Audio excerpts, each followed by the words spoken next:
मोमिनो, अल्लाह के आगे साफ दिल से तौबा करो। उम्मीद है कि वो तुम्हारे गुनाह तुमसे दूर कर देगा और तुमको जन्नतों में जिनके नीचे नहरें बह रही हैं दाखिल करेगा।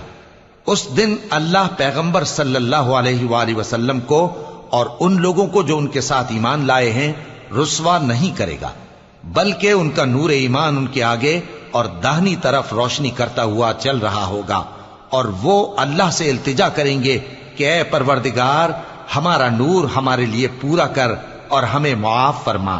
बेशक अल्लाह हर चीज पर कादिर है।